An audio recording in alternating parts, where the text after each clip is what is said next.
Hi, my name is Faris and today I will be presenting my portfolio topic, which is buckling of thin wall composite cylinder, which focus on the influence of the geometric features and composite materials towards critical buckling load.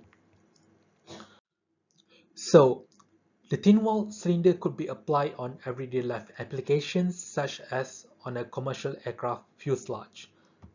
So what is a fuselage? Fuselage is the main body of a commercial aircraft, which consists of a long hollow tube that holds all of the aircraft's body sections together. Fuselage is hollow to reduce the overall weight of the aircraft. And recently, composite materials have been used in the manufacturing of the aircraft, and the examples are carbon fiber reinforced plastic and glass fiber reinforced plastic, which accounts for approximately 50% of the metal composition of the aircraft. So why are these composite materials being used nowadays in the manufacturing process? So the reason why is to reduce more weight and improve damage tolerance.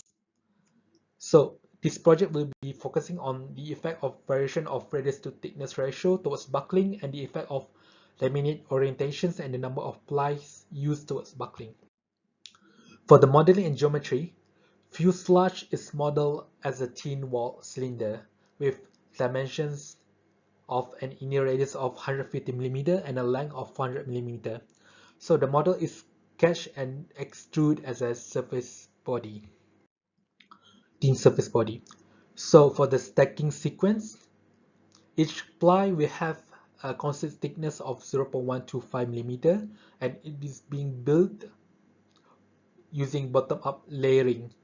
It will consist of two types, which are 4 plies and 8 plies with orientations as you can see here.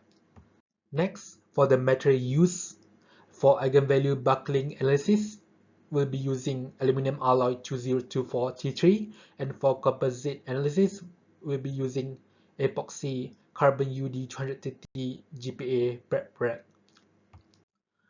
For the boundary conditions, the bottom end of the cylinder is fixed while the top end is only fixed at the Y and Z direction.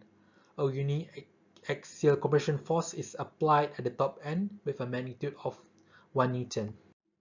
For the meshing, the element type used is shell 181 with a mesh size of 4 mm. For the preliminary results, for eigenvalue buckling analysis, solution for eigenvalue buckling is determined to find the critical load. Hence, the load multiplier method is applied. When the radius to thickness ratio is 150, the critical buckling load is 280.45 kilonewtons. As you can see in the graph here, as the radius to thickness ratio increases, the critical buckling load decreases. Hence, the capability of the cylinder to resist buckling becomes less as the wall of the cylinder becomes thinner. For the composite analysis result, it will be added in the future in the final report. So, what are the future plans? What needs to be done?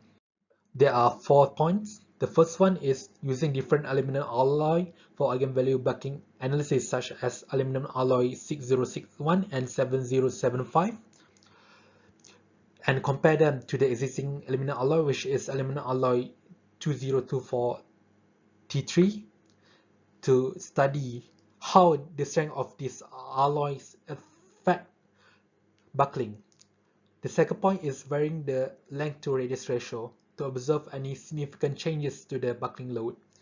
The third point is to conduct composite analysis result, which focus on different composite materials such as carbon fiber reinforced plastic and more stacking sequence.